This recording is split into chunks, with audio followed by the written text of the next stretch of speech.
અજમલજી પોકરણગઢ તરફ રવાના થયા। રસ્તામાં રાત પડી જતા તેમણે ઘોડો બાંધી આરામ કર્યો। સવારે વહેલી પરોળે જાગતા જ જોયું તો તેઓ પોકરણગઢના પાદરમાં પહોંચી ગયા હતા। આ બધું ભગવાનની લીલા સમજી અજમલજી ભાવ વિભોર થઈ ગયા। તેઓ મહેલમાં જઈ રાણી મીનળ દેવીને દ્વારકામાં બનેલી સમગ્ર ઘટના કહી સંભળાવે છે। ત્યારબાદ અજમલજી અને મીનળ દેવી બંને શ્રદ્ધા અને પ્રેમથી તે દિવ્ય પુષ્પની નિયમિત પૂજા કરવા લાગ્યા। સમય પૂર્ણ થતાં 10 મહિને મીનળ દેવીએ એક તેજસ્વી પુત્રને જન્મ આપ્યો। સમગ્ર રાજ્ય આનંદમાં ઝૂમી ઉઠ્યું।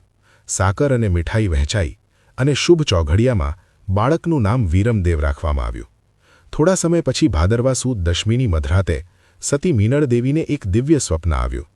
સ્વપ્નમાં સમગ્ર મહેલ તેજથી ઝળાળી ઉઠ્યો અને શ્વેત ઘોડા પર સવાર કેસરી વસ્ત્ર ધારણ કરેલા દ્વારકાધીશના દિવ્ય દર્શન થયા, જે તેમના આગમનની આગાહી હતા। બીજા દિવસે પરોઢીએ મીનળ દેવી ગૌશાળામાં ગયા। ગાયોનું દૂધ દોહી દેગડીમાં ભરી ચૂલા પર મૂક્યું અને ગાયોની સેવા કરવા ગયા। થોડીવાર પછી યાદ આવ્યું કે દૂધ ઉભરાઈ જશે, એટલે ઉતાવળમાં પાછા આવ્યા તો જોયું કે દેગડી ચૂલા પરથી નીચે ઉતારેલી હતી।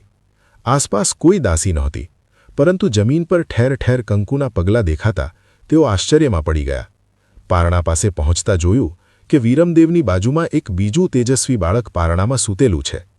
મિત્રો, તમને અમારા વિડીયો પસંદ આવતા હોય તો લાઇક કરો અને કમેન્ટમાં જય રામાપીર અવશ્ય લખજો અને અમારી ચેનલને ફોલો કરવાનું ભૂલતા નહીં। બોલો જય રામાપીર।